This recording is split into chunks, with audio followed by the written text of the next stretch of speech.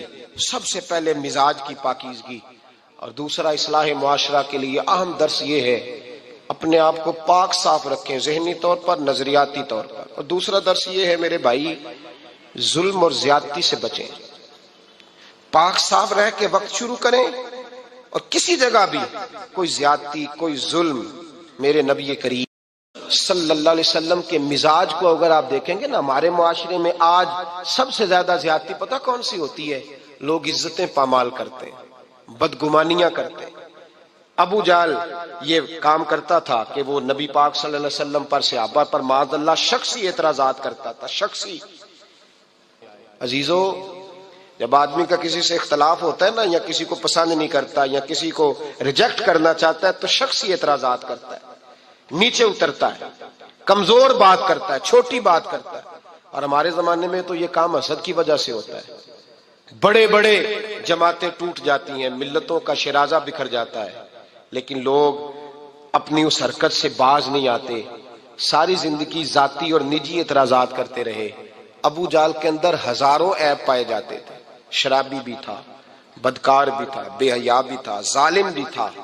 میرے نبی پاک صلی اللہ علیہ وسلم نے اسے دین کا پیغام دیا ہے، لیکن تاریخ کی کسی کتاب میں آپ کو یہ نہیں ملے گا کہ حضور نے کبھی اس کی شخصیت پر اعتراض کیا ہو۔ یہ فرمایا ہے کہ بڑا فرعون ہے اس امت کا، لیکن نیچے اتر کر کبھی اس کی ذاتی اور شخصی زندگی پر کوئی زیادتی صحابہ کی طرف سے اور نبی پاک کی طرف سے۔ بہت بڑی بات سمجھا رہا ہوں، اگر آپ کی سمجھ میں آئے تو ہم ذاتیات پر اترتے، ذات پر اتر کر زیادتی کرتے، ذات پر۔ ہمارا اب ظلم نجی سطح سے شروع ہو رہا ہے اور پوری ملت کو لپیٹ میں لے رہا ہے، پوری ملت کو۔ چھوٹی چھوٹی زیادتیاں ہیں جو پورے معاشرے کو اپنی لپیٹ میں لیتی ہیں۔ میرے نبی کریم علیہ السلام نے جو دین ہمیں دیا ہے وہ خیر خواہی کا مذہب ہے، وہ بھلا کرنے کا مذہب ہے، وہ کام آنے کا مذہب ہے، وہ ظلم سے بچنے کا مذہب ہے۔ میرے نبی پاک نے فرمایا ظلم سے بچ جانا، قیامت کے اندھیروں میں جو بڑا اندھیرا ہوگا وہ ظلم ہوگا۔ اصلاح معاشرہ کانفرنس کا پہلا سبق میں نے عرض کیا کہ نظر کو، ذہن کو، سوچ کو پاک رکھیں، اور دوسرا زندگی میں کبھی زیادتی نہ کریں، کبھی اپنے مخالف پر بھی کبھی شخصی، ذاتی اور نجی اعتراضات نہ کریں۔ یہ انسان کے اندر کا ظلم ہوتا ہے، ہمارے گھروں کے اندر سے ظلم جنم لینے لگا ہے۔ روز بہو پہ تیل چھڑکا جاتا ہے، روز کسی نہ کسی شہر سے، اپنے ہی گھر سے، اپنے ہی چراغ کو بند کرنے کی خبر نکلتی ہے۔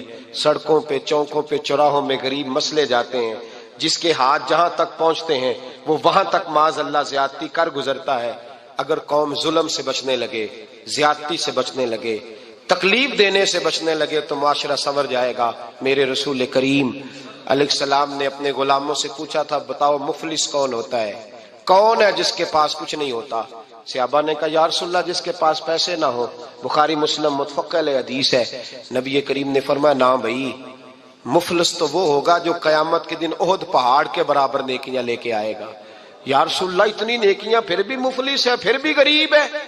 تو نبی پاک نے فرمایا نیکیاں پہاڑ کے برابر ہیں، پر اس نے چغلیاں بڑی کی ہیں، غیبتیں بڑی کی ہیں، مذاق بڑے اڑائے، اس نے لوگوں پر پھبتیاں بڑی کسی ہیں، تان و تشنی بڑے کیے، ظلم بڑے کیے، گالی بڑی دی، لوگوں کے بارے میں بری باتیں کی۔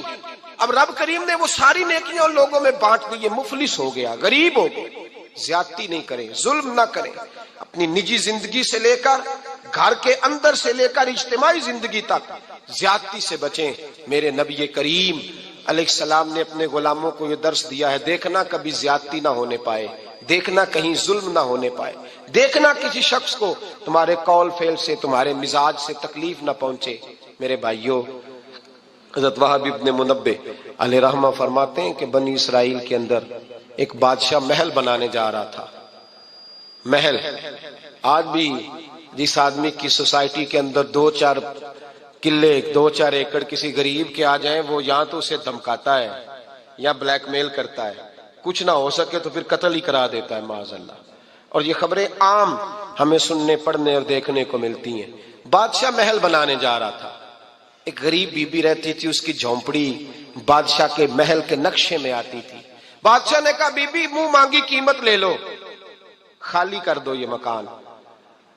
بزرگوں کو اپنے جھونپڑیوں سے بڑی دلچسپی ہوتی ہے، بچے سوسائٹیوں میں چلے جاتے ہیں، ابا جی کہتے ہیں مجھے گاؤں میں رہنے دو، میرا یہیں دل لگتا ہے، مجھے اس گھر سے دلچسپی ہو گئی۔